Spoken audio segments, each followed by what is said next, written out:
السلام علیکم ورحمۃ اللہ وبرکاتہ۔ بخاری شریف کی روایت ہے، اماں جان حضرت عائشہ صدیقہ رضی اللہ تعالی عنہ بیان فرماتی ہے کہ نبی کریم صلی اللہ علیہ وآلہ وسلم نے ارشاد فرمایا، تحروا لیلۃ القدر فی الوتر من العشر الاواخر من رمضان، کہ شب قدر کو رمضان کے آخری عشرے کی طاق راتوں میں تلاش کرو۔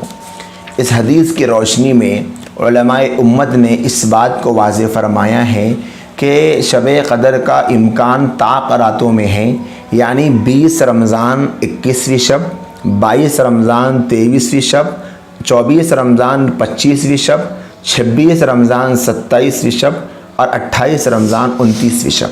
ان 5 روزوں کی جو شب ہوگی، 20 رمضان، 22 رمضان، 24 رمضان، 26 رمضان، 28 رمضان، ان 5 روزوں کے ختم ہونے کے بعد جو مغرب کا وقت شروع ہوتا ہے، اس وقت سے طاق رات شروع ہو جاتی ہے۔ طاق اس کو اس لیے کہتے ہیں کہ 1 کو، 3 کو، 5 کو، 7 کو، 9 کو طاق کہتے ہیں عربی میں، یعنی جس کا کوئی جوڑ نہ ہو۔ جیسے 2 ہے تو اس میں جوڑ ہوتا ہے، 1 میں جوڑ نہیں ہوتا۔ اس اعتبار سے ہم ذہن میں رکھیں طاق راتوں کو طاق راتیں کیوں کہتے ہیں۔ 21، 23، 25، 27، 29، یہ 5 طاق راتیں ہیں۔ نبی صلی اللہ علیہ وسلم نے ان 5 طاق راتوں میں شب قدر کو تلاش کرنے کا حکم دیا ہے۔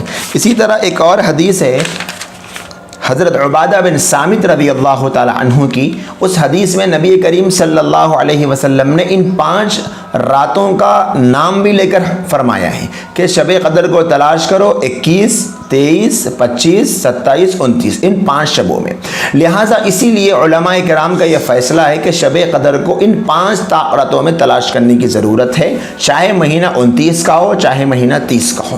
لہٰذا یہ بات تو طے ہو گئی کہ پورا مہینہ نبی کریم صلی اللہ علیہ وسلم نے پہلے شب قدر کو تلاش کرنے کا حکم دیا تھا، پھر آخری عشرے میں تلاش کرنے کا حکم دیا۔ مختلف حدیثوں میں مختلف اوقات ہے، علماء کے تقریباً 50 اقوال ہے شب قدر کے بارے میں، لیکن اکثر و بیشتر روایات کی روشنی میں علماء امت نے اس موقف کو واضح فرمایا ہے کہ شب قدر کو آخری 5 طاق راتوں میں آخری عشرے کی تلاش کرنا، انشاءاللہ شب قدر مل جائے گی۔ لہٰذا ہم کو چاہیے کہ ہم ان طاق راتوں میں شب قدر کو تلاش کریں، اور طاق راتوں میں شب قدر کو تلاش کرنے کے لیے مسجد سے بہتر اور کوئی جگہ نہیں ہو سکتی، اللہ کے گھر سے بہتر اور کوئی جگہ نہیں ہو سکتی۔ لہٰذا ہم اس بات کی کوشش کریں کہ ہماری طاق راتیں اللہ کے گھر میں گزریں، ہماری طاق راتیں عبادت میں گزرے، ریاضت میں گزرے، دعا میں گزرے، مناجات میں گزرے، اللہ کے سامنے رونے میں گزرے، اللہ کے سامنے تڑپنے میں گزرے، اللہ کے سامنے مچلنے میں گزرے، بے چینی اور بے قراری میں گزرے، گناہوں پر توبہ میں گزرے، استغفار میں گزرے، اور ہم اپنے رشتہ داروں سے صلح صفائی میں ان طاق راتوں کو گزارا کریں، اس لیے کہ انسان کا دل لوگوں کے ساتھ میل کچیل میں لدا ہوتا ہے، لیکن اس کی مغفرت نہیں کی جاتی۔ شب قدر کے جو لوگ محروم لوگ ہیں، ان میں 1 نمبر اس کا بھی ہے، وہ شخص کا جس کا دل میں کینہ ہو، رشتہ داروں سے تعلق ٹوٹا ہوا ہو، اس کی مغفرت اللہ شب قدر میں نہیں فرماتے۔ لہٰذا ان طاق راتوں میں ہم کو شب قدر کو تلاش کرنا ہے، اور تلاش کرنے کا بہترین طریقہ عبادت میں لگنا ہے، اللہ کے گھر میں لگنا ہے۔ 1 رات کے لیے اگر کاروبار کو چھوڑ دیں گے تو کوئی نقصان نہیں ہوگا۔ 5 طاق راتیں، 5 طاق راتوں میں اگر دکان کو جلدی بند کر دیا جائے، کاروبار کو جلدی روک دیا جائے، ملازمت سے جلدی آ جایا جائے، اور افطار کے فوری بعد تراویح مسجد میں پڑھ کے مسجد میں ہی اپنے آپ کو لگا لیا جائے، تو سب سے بہتر یہی شکل ہے۔ اس سے بہتر اور کوئی طاق راتوں میں شب قدر کو تلاش کرنے کی شکل نہیں ہو سکتی۔ یاد رکھ لیں، اگر ان 5 طاق راتوں میں جاگ کر 5 راتوں کی محنت کے بعد اگر ہم کو شب قدر مل گئی، ہم سے بڑا خوش قسمت کوئی نہیں ہو سکتا۔ ایک طرف بازار کے، دکان کے، کاروبار کے، تجارت کے، ملازمت کے، نوکری کے، شاپنگ کے، خریداری کے کتنے ایسے لوگ ہیں، ایک طرف ان کا نفع ہے 100، 200، 500، 1000، 10,000، 1 لاکھ ہوگا بہت سے بہت، لیکن ایک طرف ہم ہوں گے کہ 83 برس 4 مہینے کی عبادت کا ثواب مل جائے گا اگر ہم شب قدر قدر کو پالیں گے۔ لہٰذا سب سے آسان ایک چھوٹا سا عمل آپ کے سامنے میں بتا دیتا ہوں، وہ یہ کر لیں کہ ہر رات کو، ویسے تو پورا رمضان پوری زندگی یہ عمل کرنا ہے، لیکن خاص طور پہ اہتمام کے ساتھ، اس میں کوئی غفلت نہ ہو کہ مغرب کی نماز، عشاء کی نماز اور فجر کی نماز، تینوں نمازیں تکبیر تحریمہ کے اہتمام کے ساتھ اور جماعت کے اہتمام کے ساتھ اور اللہ کے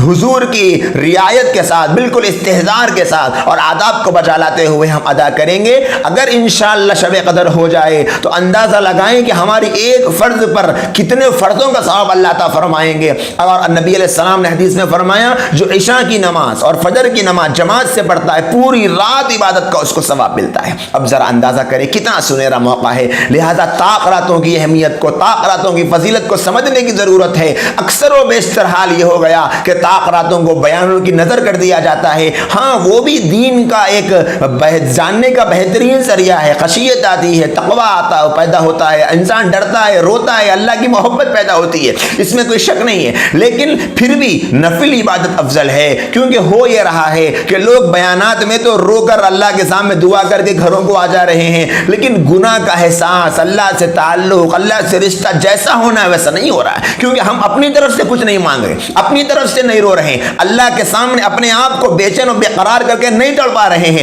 مجمع کا ایک رخ ہوتا ہے، ایک فضا بنتی ہے، وہاں پر تو خشیت آ جا رہی ہے۔ اسی لیے بہتر یہ ہے کہ اگر ہم بیان بھی سنتے ہیں تو اپنی عبادت، انفرادی عبادت میں خاص طور پہ دعا کا اہتمام ان طاقتوں میں کرے۔ دعا سے بہتر کوئی عمل نہیں، دعا بھی عبادت ہے۔ دعا ہمارے پچھلے گناہوں کو معاف کروانے والی، اگلے حالات کو سدھارنے والی، مستقبل کو بنانے والی، آخرت میں اچھے فیصلوں کو کروانے والی، اللہ کے حضور اللہ کو خوش کرنے والی یہ عبادت ہے۔ لہذا طاقتوں کی اس طریقے سے قدر کرے۔ اللہ ہم تمام کو توفیق عمل نصیب فرمائے۔ وآخر دعوانا ان الحمد للہ رب العالمین۔